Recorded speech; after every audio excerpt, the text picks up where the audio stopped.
You may have noticed yesterday as I was speaking, the phone rang off the hook. And I was really pleased about that actually, because that's another thing that another life skill that I learned during the pandemic.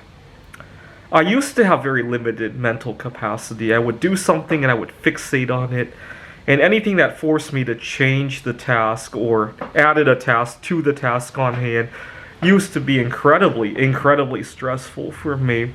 I'll give you an example. I have a hypothetical one. Fortunately, I've never run into this.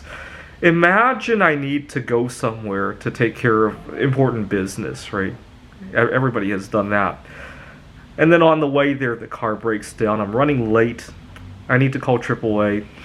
I pick up the phone to call AAA, and then I realize my cell phone isn't working correctly. And then, meanwhile, maybe I'm in a hurry to use the bathroom, and I decide to urinate in public, right? It happens, right? And then somebody happens to catch me urinating in public. I either get embarrassed out of my mind, or I get in trouble with somebody. And it's trying to solve one problem when others layer on top of that. I used to have a very difficult time with that. And unfortunately, life is full of situations. Not the one that I just explained, but you can imagine situations where you're trying to solve one problem and more problems layer on top of that problem, where you have to solve the other ones before you can even return to trying to solve the first problem. Used to have a hard time with that. And I can just imagine how it would have been like years ago if the phone rang out when I was trying to make a video. Actually, I don't have to imagine. I was on my way to Yosemite National Park one time, and I pulled into a Starbucks, and I decided to record a video in my car before going into the Starbucks to talk about my vacation.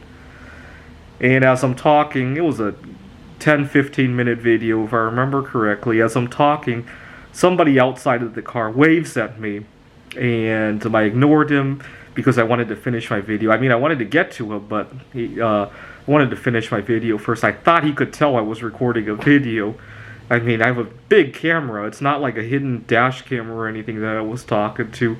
I thought he could tell, and I waved at him to say, "I'll get back to you later." Basically, he didn't stop waving, and I got very upset. I opened the door and I shouted an obscenity at him. I obviously didn't upload that video. Actually, I can't remember what I did. I might have cut and pasted that out of the video. But it was a very frustrating experience. It certainly ruined the spirit of trying to make that video and going on vacation.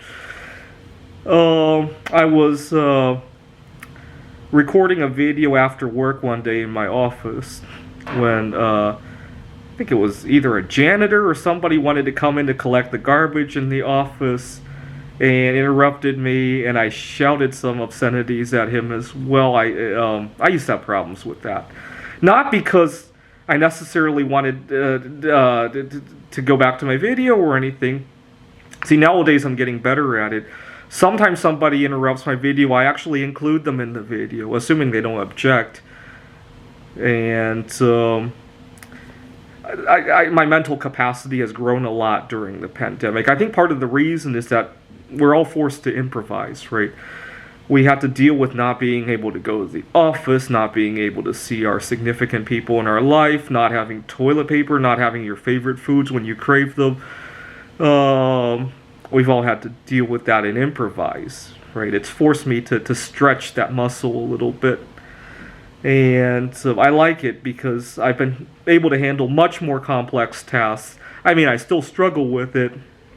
I've been able to carry much more on my mental plate than I've had in years past, and problem solve my way through quite a few things that I wouldn't have years ago.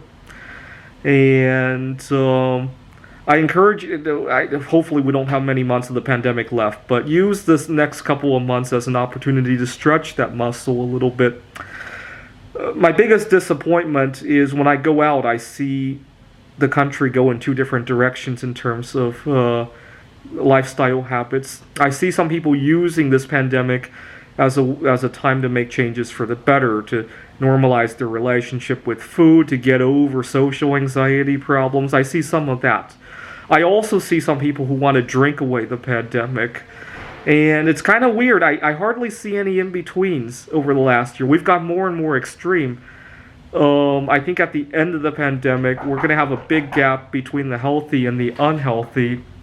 And that's going to be kind of unfortunate because it's going to be very discouraging to the people who went the unhealthy route, and it might be very lonely for the people going the healthy route. Hopefully, the people going the healthy route will find other interesting events to deal with. But I see our health outcomes become more and more divided as the months go by during the pandemic, which it makes me optimistic about the pandemic being nearing its end.